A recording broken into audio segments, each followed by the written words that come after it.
ہم نے نا کچھ دکھ بلا وجہ بنا لیے ہیں، وہ دکھ اصل میں ہے نہیں. کچھ تکلیفیں، کچھ دکھ نا مفت کے ہیں، وہ دکھ نہیں، وہ خود ساختہ مصیبتیں ہماری. مثلا کو بندہ آ کے اگر کہتا ہے کہ میرے پاس ضرورت کے پیسے تو ہیں لیکن جناب سیونگ کوئی نہیں ہوتی، گزارا ہی بس ہوتا ہے، لہذا میں دکھی ہوں، تو میرا خیال ہے جس کا گزارا ہوتا ہے اسے سکھی ہونا چاہیے، دکھی نہیں ہونا چاہیے. وہ جی وہ کل کو ضرورت بھی پڑ سکتی ہے، بچے بھی بیانے ہیں، حالات بھی کوئی جڑتی نہیں ہے، تو یہ خود ساختہ دکھ ہے، یہ دکھ نہیں ہے، یہ ہم نے بنا لیا. ایک صاحب نے آ کے یوں کہا کہ بڑی تکلیف میں ہوں، کس وجہ سے؟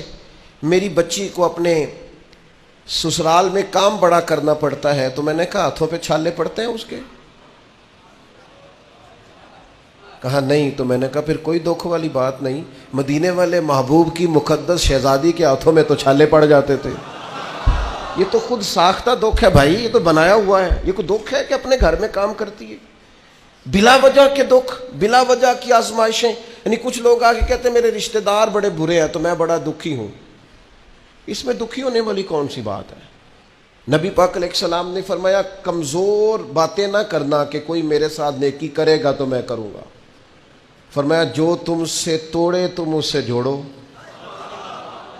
رشتہ دار اگر آپ سے اچھا سلوک نہیں کرتے تو یہ دکھ والی بات نہیں. دکھ والی بات یہ ہے اگر آپ اچھا سلوک نہیں کرتے تو پھر دکھی ہونا چاہیے، پھر تکلیف میں آنا چاہیے. اگر آپ کا رویہ ترش ہے، تلخ ہے، آپ کے مزاج میں گھٹن ہے، آپ کے لفظ بوجھ تلے جبے ہوئے، خود ساختہ دکھ نہیں. او جی میں غریب بڑا ہوں، یہ دکھ ہے.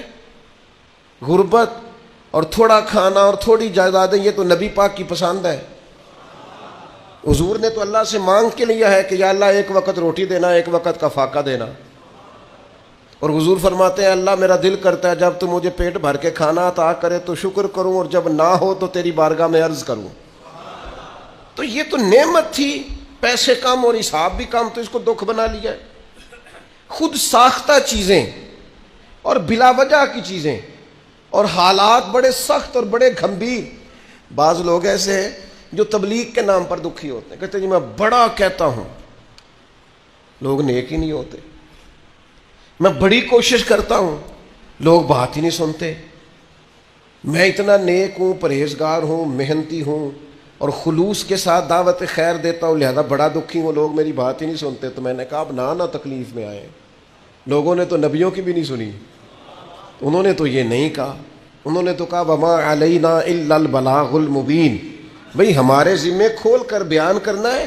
ہدایت تو اللہ نے اپنے دست قدرت میں رکھی ہوئی. آپ اتنے زیادہ کس بات پہ دکھی ہیں؟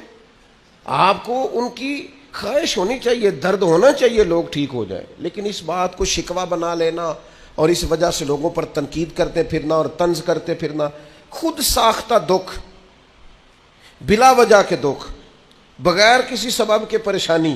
کچھ لوگ اب ہمارے ہاں نا ایک نیا رواج بھی آج کل، کسی شخص کے یہاں انتقال ہو جاتا ہے تو عید والے دن تعزیت کرنے جاتے ہیں. عید والے دن تعزیت کرنے کا ہے کہ خوشی کا ہے؟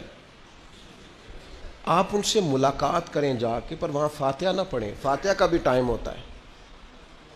ملیں آپ، اگر ان کے گھر میں آپ جانا چاہتے ہیں ملاقات کریں. خود ساختہ تکلیفیں نہ بنائیں. ایک صحابیہ ہیں نبی پاک علیہ الصلوۃ والسلام کی صحابہ، ان کے بھائی کا انتقال ہو گیا تھا. بہن بھائی کے پیار کا کوئی شخص اندازہ کر سکتا ہے؟ بھائی سگا بھائی چلا گیا.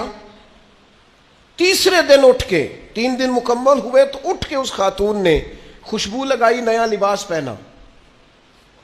لوگوں نے کہا جناب یہ آپ نے کیا کیا؟ فرمانے لگی مجھے کوئی ضرورت نہیں تھی، مجھے کہیں جانا نہیں تھا، گویا کوئی تقریب نہیں تھی کہ میں نیا لباس پہنتی یا خوشبو لگاتی، لیکن چونکہ حضور نے فرمایا ہے تعزیت صرف 3 دن ہے، لہذا اپنے محبوب کی شریعت کا نکھرا ہوا چہرہ لوگوں کے سامنے پیش کرنے کے لیے میں نے 3 دن سے زیادہ سوگ کرنے سے انکار کر دیا ہے.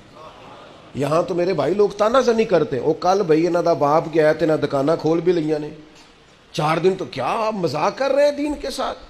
خود ساختہ دکھ نہ بنائیں، خود ساختہ آزمائشیں نہ بنائیں، خوش